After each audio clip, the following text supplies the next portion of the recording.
Welcome back. This is Billy with Coach Dooley's List, and today I am at Shiloh High School with head baseball coach Brandon Ponder. Coach, I appreciate you taking the time. Thank you for having me, Billy. And this is one, too, I've been asked by a lot of people, how do you decide? A lot of times I interview friends that I've known for years who, coaching and those kind of things. Right. And me and you actually connected on TikTok. Right. Which I think is so cool because I've connected with so many coaches in doing this. And I appreciate you reaching out, and we finally got it set up. No problem. You do a good job with this, and I appreciate the stuff you do for the coaches and the coaches fraternity thing. And it's a great thing, man. A lot of wisdom with the people you interview. Well, I just ask the questions, and we'll take it from there. So, but again, I do appreciate it. So we hop right in. You got to tell everybody a little bit. We were talking before about how our paths might have crossed a little bit back in the day, but your baseball journey and how you ended up here at Shiloh. All right, so well, I'm from Valdosta, Georgia, currently. Born and raised there. Went to Lowndes High School. Graduated 2003. From there, I went to Georgia Southern University. Played under Coach Rodney Hennon, who's the current coach there now.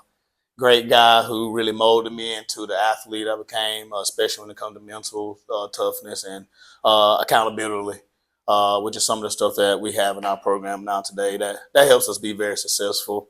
I started my coaching career at Rome High School up in Rome, Georgia, as a community coach. I was a quality control manager, so I was community in the evenings. I did that for 3 years there.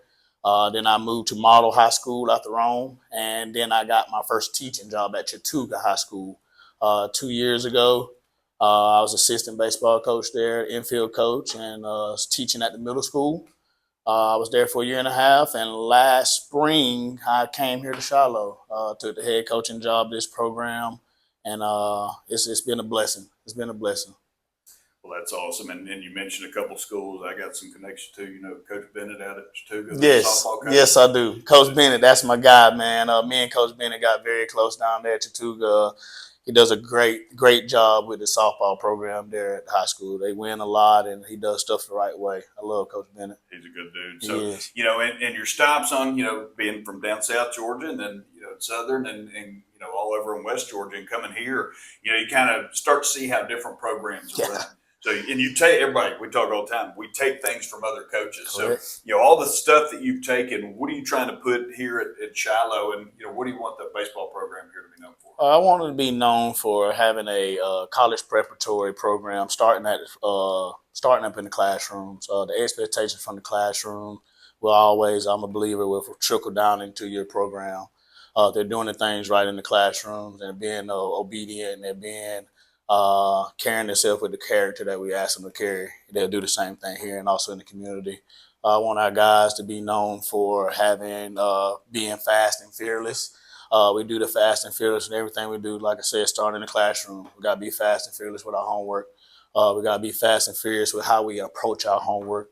And we try to connect those same connections down here with the field. And they got a great group of guys, man, who are really buying in.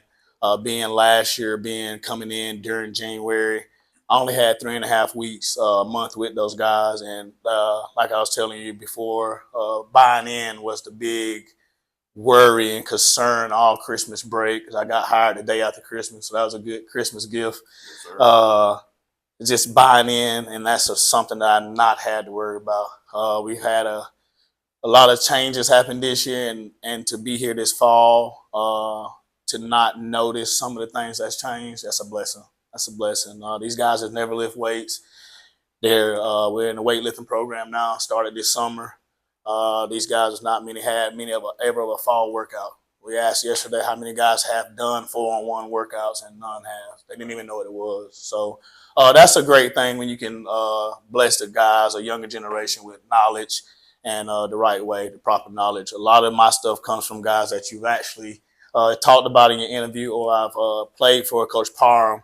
Coach, if you're watching, you better be watching. Brandon Ponder, I played for you in Team Georgia, 2002, 2003, and Coach Redshaw, Danny Redshaw, even Coach it's at Gainesville now. That was at Parkview. Coach Brown? Coach Brown, man. I've watched him while I was up in North Georgia just because of his prestige stuff that he's done at Parkview, and he's going to do great things in Gainesville too, of course. So a lot of the guys that you taught and that I played on, especially Coach Hennon, I bought to this program. I took pieces. That's the only way to become a good head coach, I feel like.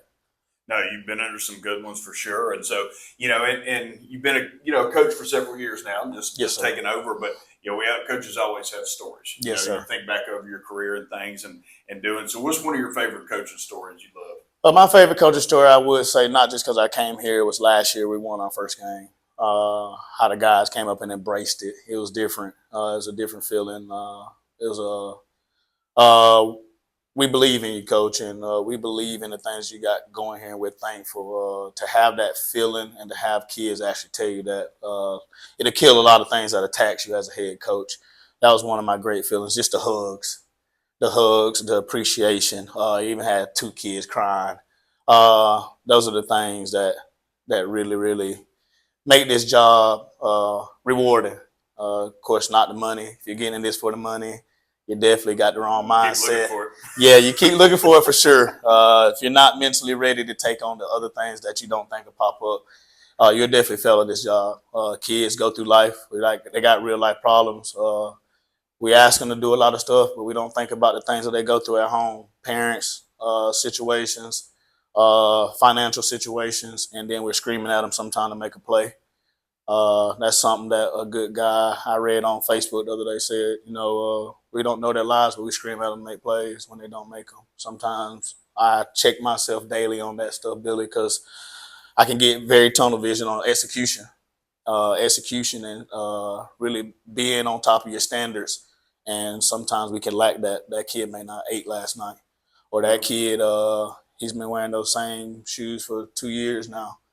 That kid can't go home. He's walking. It's a lot of stuff. The kid's parents getting divorced. His granddad's gonna die. It's a lot of stuff that if you're not prepared and doing things the proper way, you will fail as a coach. And those are the things that I embrace. Well, and one of the things, and I know you said you watched one with Coach Parham, one of the things he actually said he got it from Coach Redshaw. So 2 guys that fed into you. He said, sir. You don't know what you don't know.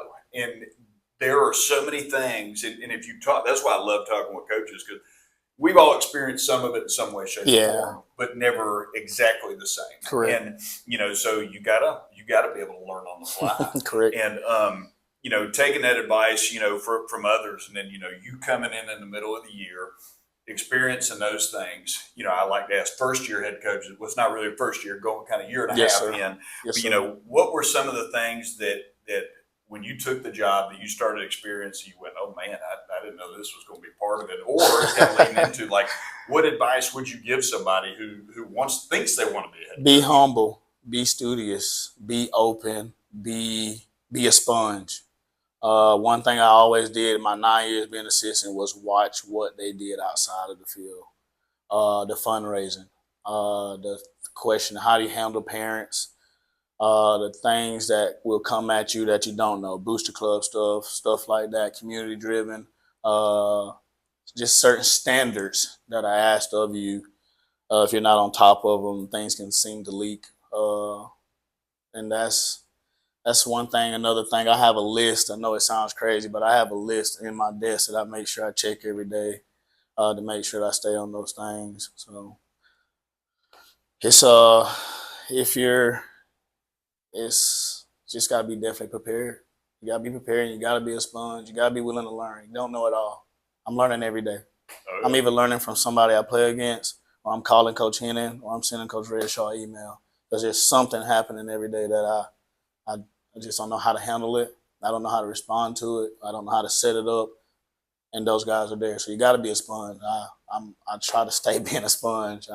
I talk to Coach Johnson at Georgia a lot through email sometimes or through text, and because he recruited me a lot back in school when I was at Lowndes, and just getting information from Coach Hall at Georgia Tech. He is one of the guys I got real close to being recruited in high school.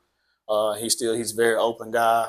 Just being a sponge, man. That's never think you know it all. Even if it's something that you do think you know, be a sponge and call and get that information. A different outlook is better than just one outlook. So. Oh yeah, and I hear that so much from coaches too. But it's hard to be humble when a lot of times when you're young, you get your first job, and I was having this conversation earlier, like you're like, they hired me for a reason. You know, they want, you know, and then you sit there and then if you're not humble and you have the situation come up and you don't go to somebody else, then you're stuck. And you know this too. Being a head coach can be lonely sometimes. It can. If you don't reach out to them. You can, and you will. Again, it goes by what I said. You'll fail. It's like you said it perfectly. It's not. You don't know everything, and if you don't reach out to those people, you're just gonna keep recycling the same mistakes or the same issues, and that's what you don't want inside of your program. So, when I think you kind of roundabout way said it too. Going back to being humble is being able to admit, like, hey, I messed up. You know, and I found that early on that when you tell the kids that, a lot of times they don't expect to hear that. Yes, sir. But it's a great thing to be able to say, you know, and even little things like very transparent. Yeah, I sent you, but I shouldn't have. Yes. Like that goes against what we're talking about. We got you thrown out at home. We were down by 2, you know, all those kind of stuff. And then to be able to say, look, I screwed up. Yes, sir. Y'all pick me up. Yes, sir. Kind of thing. Yes, sir. I'm huge on that. I'm huge on being transparent to my guys. I'm a very direct coach. I'm hard to play for because I'm very direct and I'm very strict. We have a strict program, but it's only because of, again, the guys that's poured into me. It was very strict playing for Coach Henry. It was very strict playing for Coach Redshaw. But it made me the man I am and the coach I am today. So, like, being very transparent. Those guys want to see transparency. They want you to know, hey, coach, hey, bud, I messed up earlier. I shouldn't have started you today. You did tell me this or this happened, and I did screw up. I'm thinking too fast. I'm trying to do this. That's on coach. I want you to be yourself and play. Taking that relief off of them. Sometimes we do stuff and we know it's wrong. We still blame the kid. And that's hurting you as a coach today because you just killed your own kid's confidence. Yeah. So that's definitely key. Being transparent is something that I definitely do within this program for my guys. I love it. A lot of good stuff in there, especially for the young ones. So yes, sir. And listen, we get here, you know, and I love this. I said it's my social media experiment, and it's working. I got I told you, you know, coming down here, I had some bad memories. You know, now it wasn't here, but my senior year we played Shiloh in our senior night game, and Eric Mathis, Andy Mitchell. I won't forget those guys because they drilled us. Yes, sir. And then we come over, you know, played them for senior night. We got beat at our place. Yes, we sir. got run ruled. Yes, sir. And they had beaten us over here too. So yeah, driving down here was kind of like, ooh. We plan on making more memories like that. Hearing last year, I praise my guys all the time. People say, "Coach, you're doing a good job, Coach," and I always direct it back to my boys. We're starting to get a lot of great compliments of this program's never had. I had a meeting with my AD 2 weeks ago. He's always saying stuff about people saying something in the community. I got a call yesterday about just even the field looking different. Hey, man, I rode by Shiloh, and that field looks totally different. You know, I reverted always back to my boys because I'm just saying that they're doing it. They're believing. They're buying in. And it's like I said, it's a blessing to be a part of something like that. Well, being in all that you're doing with the field and stuff, and again, the whole reason I do these is trying to connect with coaches, but also trying to help out. And so, like, you got this uniform from somewhere, and so I always ask coaches, like, you're going back to the website, and I'm trying to do a better job of saying, like, hey, the whole reason these videos exist is because I want people to go back to the website. Coaches, I want to help out. So if you need, it is not just for uniforms. A lot of people think it's just for uniform. Dirt, technology, fundraising, anything you need for your program. So if another coach called you and said, hey, who do you work with that you would love, somebody that I should work with, who could you shout out to other coaches? We work with BSM. I've worked very closely with them. Devontae Hill, he's one of the representatives here at this school, does an amazing job. Always timely, answering back calls in a timely manner, always trying to look out for the betterment of your program. They're very good. I have worked with, excuse me. I work with what's the place in Marietta? The Better Baseball. Yes, Better Baseball. I've started talking to their manager about getting some things going, and he's talking about donating Flush Athletics. That's actually a travel ball program that does stuff for the community, though. Sports programs, like they donate here all the time, but they also do stuff for families within the program. Say like your toilet messes up, those type of things. That's just stuff that we use to say outlets and stuff to help the program grow. They do our stuff here too. Our stuff happens. So BSN, they're great. They do all of our uniforms. They do a lot of our stuff. Good and looking. they do a great job, man. Great job. Have no complaints at all. Good. No complaints. Well, listen, man, that's what it's all about. And again, you know, when I got on TikTok, I didn't know what I was doing, but the fact that, you know, me and you connected to that's what I love about this so Yes, much. sir. And Coach, I'll be following along, and Yes, sir. I'm excited to see what you're doing. Yes, with sir. the guys, Thank so. you. Hey, Billy's doing a great job with this. I'm actually a fan. I'm going to hype him up a little bit. I feel like every man deserves to hear their story, that they're doing a good job. Man, you're doing amazing.